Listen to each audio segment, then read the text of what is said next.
Hello दोस्तों, मेरे channel फिल्मी स्टोरीज में आपका स्वागत है। 90 के हिंदी सिनेमा में एक अभिनेता पहली ही फिल्म से स्टार बन गया था।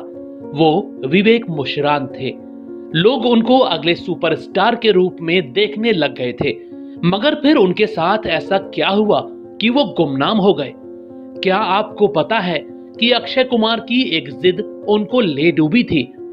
चलिए हम आपको उनके बॉलीवुड में पहुंचने से लेकर उनके फ्लॉप होने की पूरी कहानी सुनाते हैं। विवेक मुशरान वैसे तो यूपी में पैदा हुए थे, मगर वो कश्मीरी ब्राह्मण हैं। 9 अगस्त 1969 को सोनभद्र के रेणुकूट में जन्मे विवेक का दूर दूर तक सिनेमा से लेना देना ही नहीं था। उनके पिता दीपक मुशरान तो बिरला कंपनी में बड़े अफसर हुआ करते थे, वहीं मां अनुसुईया टीचर थीं। 3 भाइयों में विवेक सबसे अलग थे। उनके बॉलीवुड में पहुंचने की कहानी भी बड़ी दिलचस्प है। पिता बिरला कंपनी में बड़े मार्केटिंग हेड थे। वो चाहते थे कि विवेक भी पढ़ लिख कर बड़े अधिकारी बन जाएं। इसी वजह से पिता ने उनको पढ़ने के लिए नैनीताल के मशहूर शेरवुड कॉलेज भेज दिया था। विवेक कॉलेज में रहकर ही पढ़ाई कर रहे थे। फिर 12वीं पास करके आगे की पढ़ाई के लिए बंबई चले आए। मगर उनको अब तक फिल्मों में कोई रुचि नहीं थी।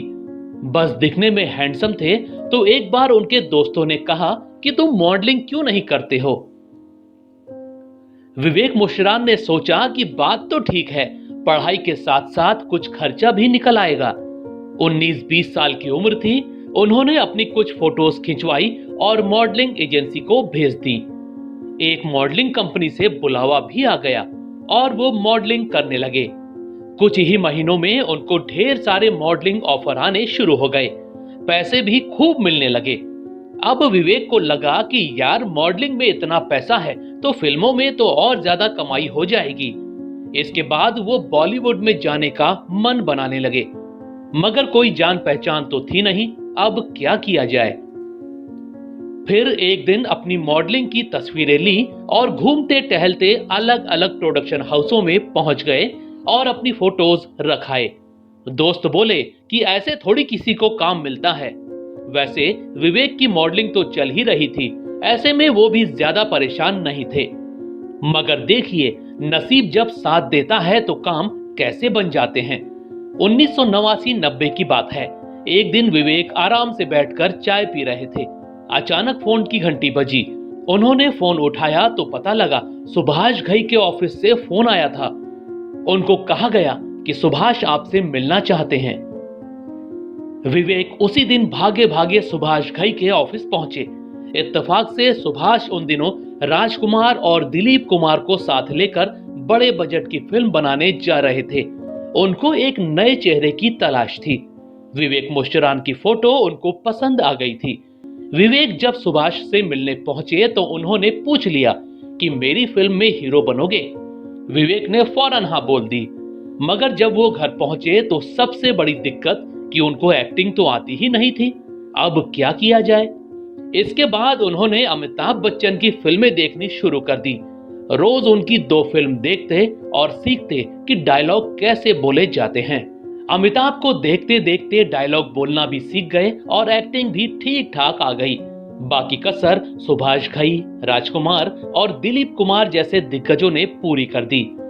1991 में आई वो फिल्म थी सौदागर। मनीषा कोइराला के साथ विवेक मुशरान की जोड़ी ने कोहराम मचा दिया। फिल्म के गीतों ने धूम मचा कर रख दी। खासकर इलू इलू गीत तो युवाओं के बीच छा गया। राजकुमार और दिलीप कुमार के बीच विवेक भी छा गए और फिल्म सुपरहिट हो गई। पहली ही फिल्म से विवेक मुशरान रातों रात बड़े स्टार बन बैठे। बॉलीवुड में इलू इलू बॉय के नाम से मशहूर हो गए।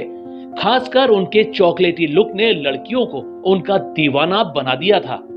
अब तो उनके पास ऑफरों की बौछार सी आने लगी। मगर दोस्तों, फिर ऐसा क्या हुआ कि अभिनेता अचानक से डूब गया?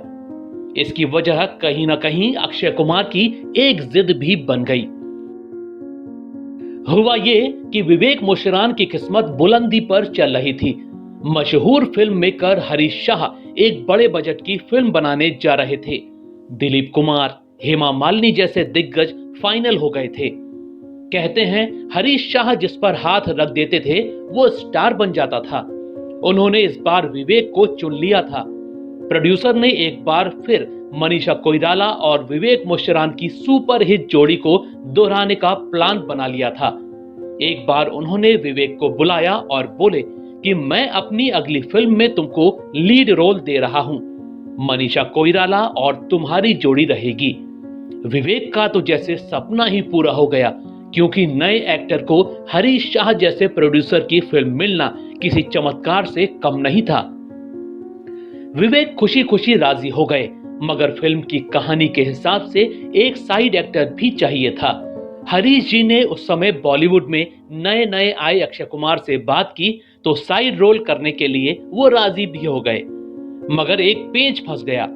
अक्षय कुमार की सौगंध फिल्म 25 जनवरी 1991 को रिलीज हुई थी, जबकि विवेक की सौदागर भी 1991 को आई थी, मगर 9 अगस्त के दिन।